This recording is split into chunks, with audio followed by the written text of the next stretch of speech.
પાક નુકસાની અંગે રાજ્યસભાના સાંસદ ડોક્ટર જશવંતસિંહ પરમારની મહત્વપૂર્ણ પહેલ। સાંસદ ડોક્ટર જશવંતસિંહ પરમાર ખેડૂતોની મદદે આવ્યા છે। કેન્દ્રીય કૃષિ મંત્રી શિવરાજસિંહ ચૌહાણ સાથે સાંસદે ટેલિફોનિક વાતચીત કરી।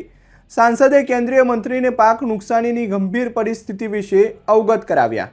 કેન્દ્રીય કૃષિ મંત્રી શિવરાજસિંહ ચૌહાણે આ અંગે સંવેદના વ્યક્ત કરી અને નુકસાની પામેલા ખેડૂતોને પૂરતી મદદ આપવા માટે આશ્વાસન આપ્યું છે તેમ રાજ્યસભાના સાંસદે જણાવ્યું।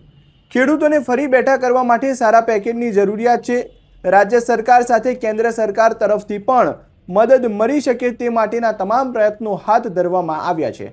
રાજ્યસભાના સાંસદ ડોક્ટર જશવંતસિંહ પરમારના પ્રયત્નોથી પંચમહાલના પાક નુકસાની ગ્રસ્ત વિસ્તારોને કેન્દ્ર સરકાર તરફથી મદદ મળે તેવી આશા છે।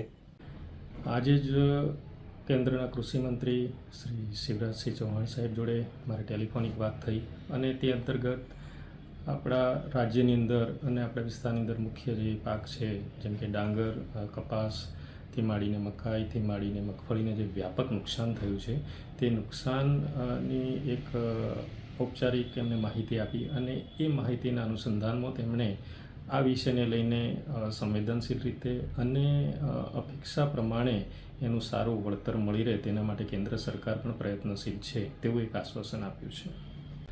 પંચમહાલ જિલ્લામાં મુખ્ય પાક જે આપણા છે એમાં જેને નુકસાન થયું છે એવા પાકની વાત કરીએ તો ડાંગર અને કપાસ મુખ્ય પાક છે અને એને વ્યાપક નુકસાન થયું છે અને હાલ જે સર્વેની કામગીરી ચાલી રહી છે અને સર્વે પૂરો થયા પછી રાજ્ય સરકાર પાસેનો રિપોર્ટ પહોંચશે અને રિપોર્ટના આધારે એ પેકેજ નક્કી કરશે અને પછી એ પેકેજને રિલીઝ કરશે। એટલે હાલ પૂરતું આપણે પેકેજનું એમાઉન્ટ કહેવું થોડુંક ડિફિકલ્ટ છે, પરંતુ વ્યાપક નુકસાનને જોતાં ખૂબ સારું પેકેજ ખેડૂતોને મળશે એમાં કોઈ શંકા નથી।